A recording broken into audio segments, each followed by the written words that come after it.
Artificial intelligence यानी AI आजकल हर तरफ बस इसी की बात हो रही है। हाँ, बिल्कुल। और शायद सबसे बड़ा सवाल जो सबके मन में है, क्या मशीनें हमारी नौकरियां ले लेंगी? ये अब सिर्फ एक दूर का डर नहीं लगता, ऐसा लग रहा है कि ये आज की हकीकत बन रहा है, खासकर नई पीढ़ी के लिए। सही बात है। तो आज हम इसी उलझन को थोड़ा समझने की कोशिश करेंगे। हाँ, बिल्कुल। और इसको समझने के लिए हमारे पास आज दो बहुत ही महत्वपूर्ण स्रोत हैं। अच्छा। पहला है एआई फॉर गुड का एक लेख। हाँ। इसमें ये बताया गया है कि सरकारें कैसे मदद कर सकती हैं, मतलब जब एआई की वजह से नौकरियों पर असर पड़े तो क्या कदम उठाए जा सकते हैं। ओके, सरकारों के लिए। और हाँ। दूसरा वाला बिल्कुल ताज़ा है, 26 अगस्त 2025 का ही है। स्टैनफोर्ड डिजिटल इकोनॉमी लैब का एक रिसर्च पेपर। स्टैनफोर्ड का? हाँ, उसका शीर्षक है कोयले की खान में कैनरी, आर्टिफिशियल इंटेलिजेंस के हालिया रोजगार प्रभावों पर 6 तथ्य। Canary in the coal mine, मतलब शुरुआती चेतावनी। बिल्कुल। और ये अमेरिका के बहुत बड़े पेरोल डेटा, एडीपी डेटा का इस्तेमाल करता है। लाखों कर्मचारियों का डेटा इसमें। ये जनरेटिव एआई जैसे चैट जीपीटी के आने के बाद क्या असर हुआ है उसको बारीकी से देखता है। अच्छा, तो मतलब एक तरफ हमारे पास है कि आगे क्या करना चाहिए, सरकारें क्या करें। हाँ, विषय की तैयारी। और दूसरी तरफ स्टैनफोर्ड का ये पेपर जो बता रहा है कि असल में अभी क्या हो रहा है जमीन पर। एग्जैक्टली, हालिया आंकड़े। तो आज का हमारा मिशन कह सकते हैं ये है कि इन दोनों को मिलाकर समझें कि एआई नौकरियों को असल में कैसे बदल रहा है, किस पर सबसे ज्यादा असर पड़ रहा है, और सबसे जरूरी आगे क्या हो सकता है या क्या करना चाहिए। बिल्कुल। तो चलिए शुरू करते हैं फिर इसकी गहराई में उतरना। हाँ, तो शुरुआत करते हैं जरा बड़े पैमाने से, बिग पिक्चर से। ठीक है। देखिए, जैसे 100-125 साल पहले औद्योगिक क्रांति आई थी जी। उसने शारीरिक श्रम को, हाथों के काम को ऑटोमेट किया था। हाँ, मशीनों ने। हाँ, वैसे ही अब कहा जा रहा है कि एआई जो है वो एक इंटेलिजेंस क्रांति ला रहा है। इंटेलिजेंस क्रांति मतलब अब सोचने समझने वाले काम, बौद्धिक काम, वो भी ऑटोमेट हो रहे हैं। अरे बाप रे, ये तो सुनने में ही बहुत बड़ा बदलाव लगता है। क्या बड़े अध्ययन भी यही कह रहे हैं? हाँ बिल्कुल, कई हाई प्रोफाइल स्टडीज इसी तरफ इशारा कर रही हैं। जैसे ओईसीडी है ना, हाँ। Organisation for economic cooperation and development. हाँ। तो उन्होंने हाल ही में अपने 32 सदस्य देशों का विश्लेषण किया और पाया कि करीब 14% नौकरियां ऐसी हैं जिन पर ऑटोमेशन का खतरा बहुत ज्यादा है, हाई रिस्क। 14%। और उससे भी ज्यादा लगभग 32% नौकरियां ऐसी हैं जिनमें एआई की वजह से बहुत बड़े बदलाव आएंगे, सिग्निफिकेंट चेंजेस। बाप रे, मतलब अगर दोनों को मिला दें तो लगभग आधी नौकरियां, 46% पर कुछ न कुछ असर पड़ेगा। ये तो बहुत बड़ा आंकड़ा है। हाँ, ये काफी बड़ा आंकड़ा है। क्या ये पहले के अनुमानों जैसा है या कुछ अलग है? ये दिलचस्प है।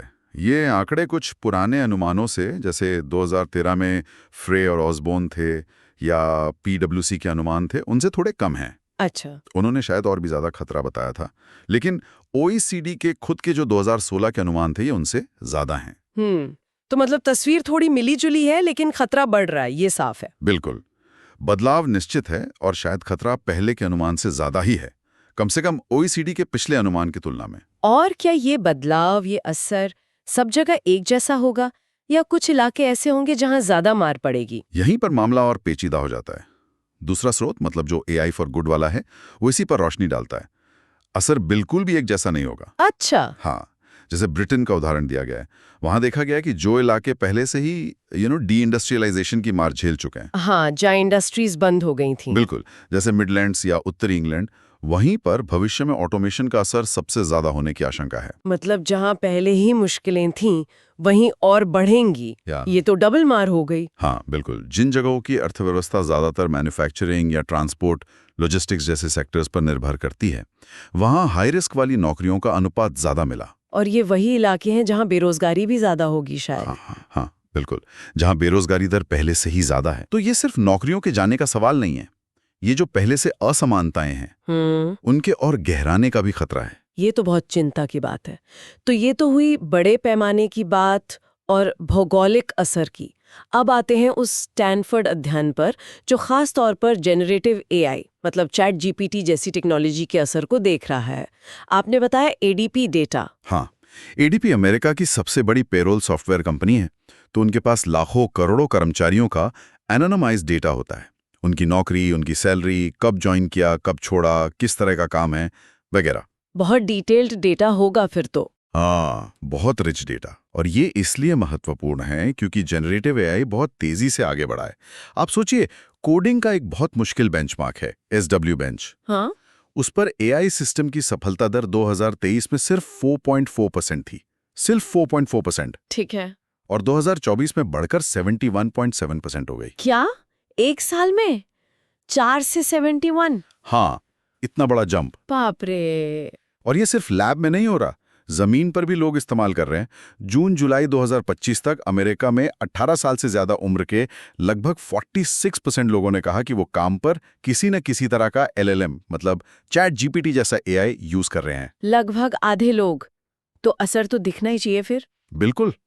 तो इस अध्ययन का पहला और सबसे अहम निष्कर्ष क्या है?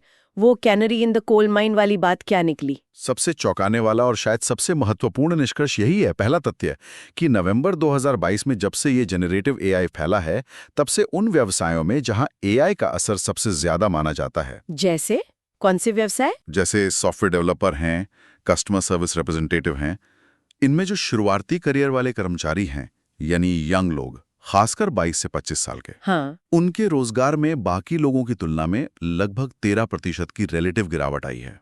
13%? हम्म, ये तो बहुत ज्यादा है, खासकर जब हम करियर शुरू करने वालों की बात कर रहे हैं। हाँ, ये बहुत सिग्निफिकेंट गिरावट है और ये तब है जब उन्होंने फर्म लेवल के दूसरे शॉक्स मतलब कंपनी पे पड़ने वाले दूसरे असर उनको कंट्रोल भी किया है। इसका कोई खास उदाहरण है, जैसे सॉफ्टवेयर डेवलपर्स का आपने नाम लिया? हाँ बिल्कुल, युवा सॉफ्टवेयर डेवलपर्स 22-25 साल वाले, उनका रोजगार 2022 के अंत में पीक पर था। ठीक है। जुलाई 2025 तक आते आते उसमें लगभग 20% की गिरावट आ गई। 20%? 2 साल से भी कम में? हाँ, ये बहुत तेज गिरावट है। और इसी दौरान उसी नौकरी में जो ज्यादा अनुभवी लोग थे उनका क्या हुआ, या दूसरी नौकरियों का? यहीं पर तस्वीर और साफ होती है।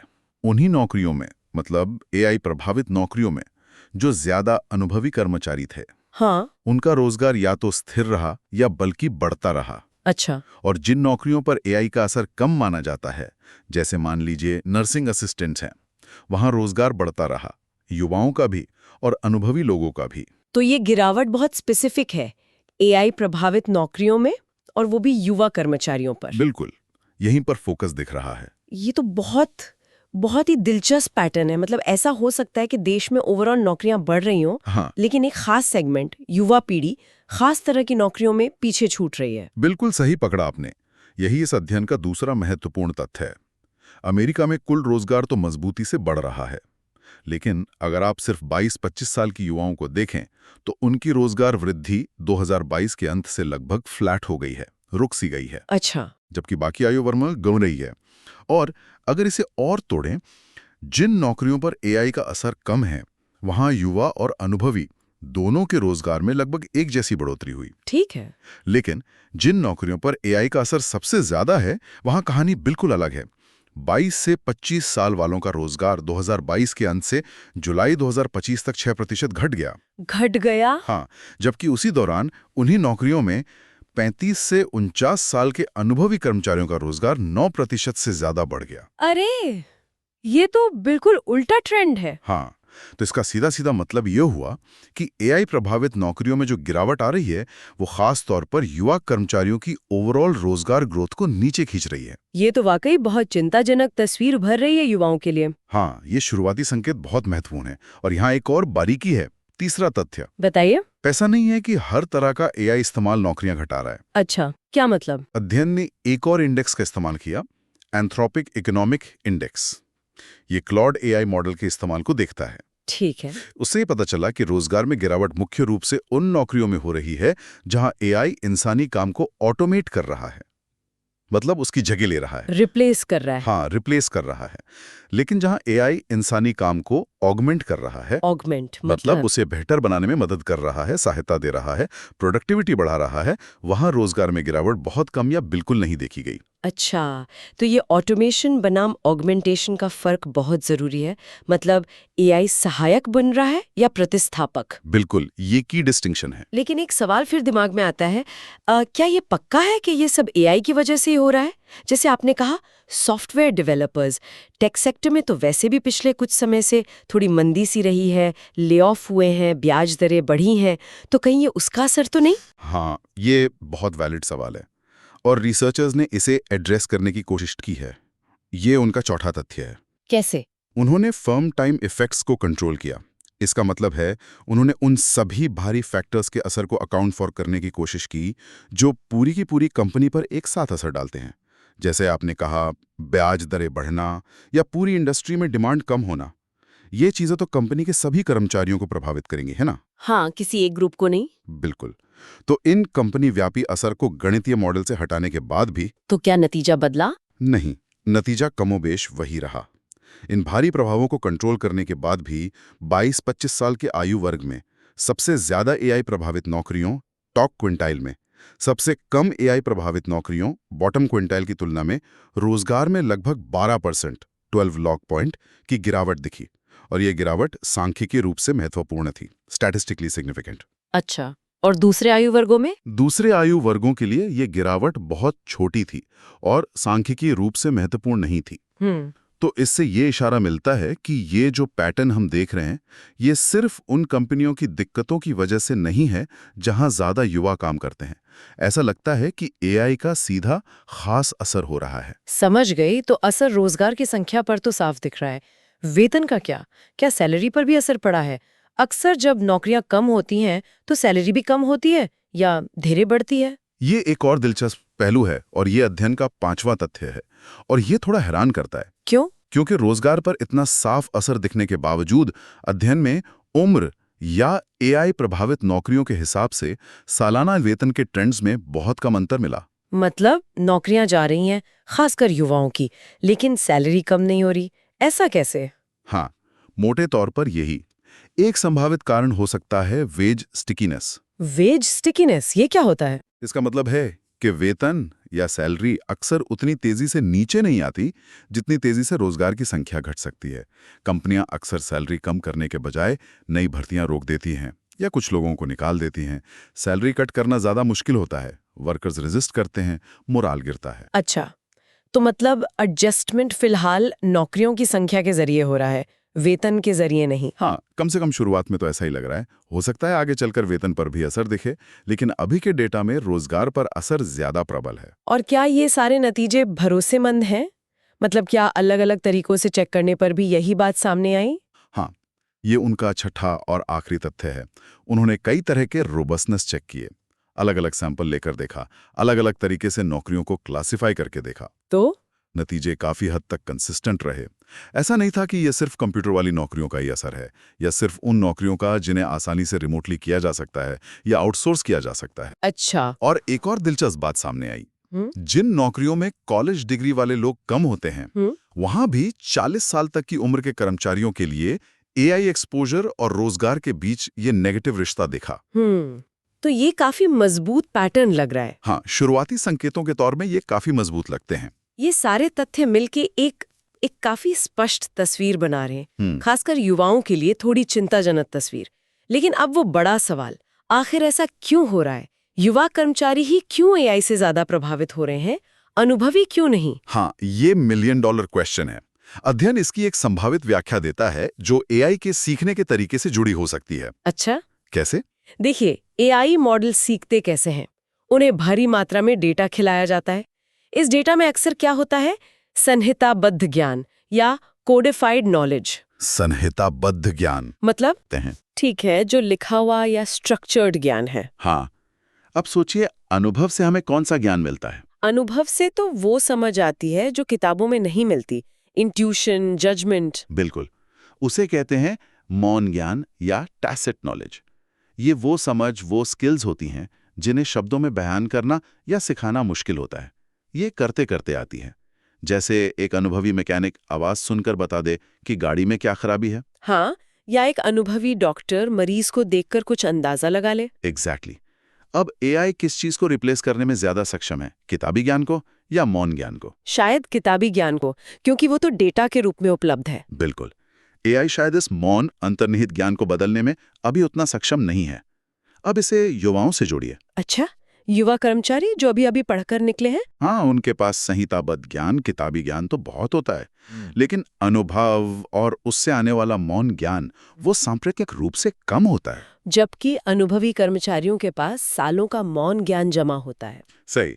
तो जब एआई उन कामों को ऑटोमेट करना शुरू करता है जिनमें किताबी ज्ञान ज्यादा लगता है, तो किसका काम ज्यादा प्रभावित होगा? युवाओं का। हाँ, उन्हें ज्यादा कंपटीशन या रिप्लेसमेंट का सामना करना पड़ सकता है, जिससे उन्हें नौकरी बदलनी पड़े या रोजगार खोना पड़े। ये बहुत ही गहरी बात है। मतलब एआई एक तरह से किताबी ज्ञान की वैल्यू कम कर रहा है। हाँ। और अनुभव या मौन ज्ञान का मोल शायद और बढ़ रहा है। ये एक बहुत ही महत्वपूर्ण संभावना है जिस पर सोचने की जरूरत है। तो अगर स्टैनफोर्ड का अध्ययन ये शुरुआती चेतावनी दे रहा है, वो कैनेरी है कोल माइन में, तो वो दूसरा स्रोत एआई फॉर गुड वाला, वो क्या कहता है? सरकारें क्या करें इस स्थिति में? बिल्कुल, यहीं पर वो दूसरा स्रोत बहुत काम का है। फ्यूचर एडवोकेसी ने उसमें 4 मुख्य कदम सुझाए हैं जो सरकारें उठा सकती हैं। 4 कदम। पहला क्या है? पहला है विस्तृत शोध।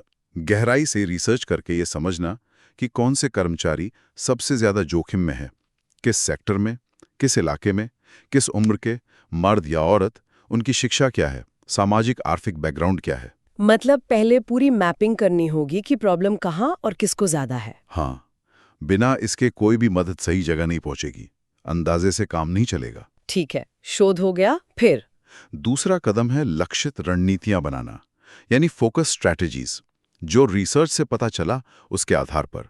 जैसे कंपनियों को मदद करना ताकि वो अपने कर्मचारियों को रीस्किल कर सकें, नए कौशल सिखा सकें। हाँ, ट्रेनिंग। बिल्कुल। और जो लोग नौकरी खो देते हैं, उन्हें सिर्फ पैसे की मदद नहीं बल्कि मनोवैज्ञानिक सहारा भी देना, ये बहुत बड़ा शौक होता है।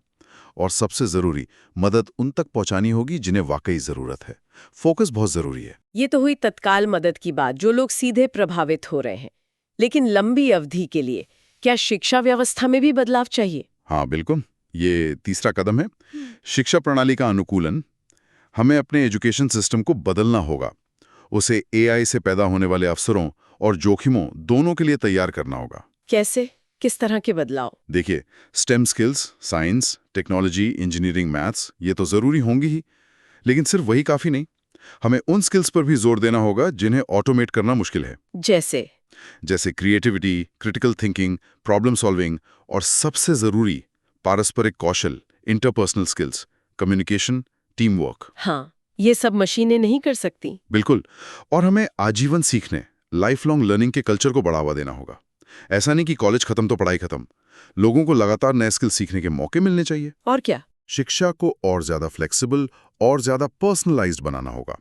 और ये भी जरूरी है कि जो वंचित समुदाय हैं, महिलाएं हैं, माइनॉरिटीज हैं, उन्हें भी एआई डेवलपमेंट और डिप्लॉयमेंट में ट्रेनिंग के बराबर मौके मिले। डिजिटल डिवाइड बढ़ना नहीं चाहिए। सही बात है। ये शिक्षा में काफी बड़े बदलावों की जरूरत बता रहा है। और चौथा कदम क्या है? चौथा कदम शायद सबसे बड़ा और सबसे चुनौतीपूर्ण है, लेकिन शायद सबसे जरूरी भी। वो है आय और कराधान के वैकल्पिक मॉडलों पर विचार करना। वैकल्पिक मॉडल जैसे? हमें सोचना होगा कि एआई और ऑटोमेशन से जो इतनी वेल्थ जनरेट हो रही है या होगी, हाँ, वो सिर्फ कुछ कंपनियों या रोबोट्स के मालिकों की जेब में ना चली जाए। उसका समाज में ठीक से बंटवारा कैसे हो, इसके लिए हमें इनकम और टैक्स के नए तरीकों पर रिसर्च करनी होगी। इसमें क्या शामिल हो सकता है? क्या यूबीआई जैसी चीजें? हाँ, यूनिवर्सल बेसिक इनकम जैसे आइडियाज पर अच्छे से डिजाइन किए गए पायलट प्रोजेक्ट्स या ट्रायल्स हो सकते हैं। कई देशों में हुए भी हैं या हो रहे हैं, फिनलैंड, स्कॉटलैंड, कनाडा में। हमें अपनी टैक्स पॉलिसी, अपनी वेलफेयर पॉलिसीज को अपडेट करना होगा। उन्हें 21वीं सदी की इस नई आर्थिक हकीकत के लिए तैयार करना होगा। मतलब ये सुनिश्चित करना कि टेक्नोलॉजी का फायदा सब तक पहुंचे। बिल्कुल, ऐसा ना हो कि टेक्नोलॉजी असमानता को और बढ़ा दे। तो अगर मैं समेटूं तो तस्वीर काफी जटिल है। एक तरफ स्टैनफोर्ड का अध्ययन है जो दिखा रहा है कि जमीन पर एआई का असर दिखना शुरू हो गया है, खासकर युवाओं पर।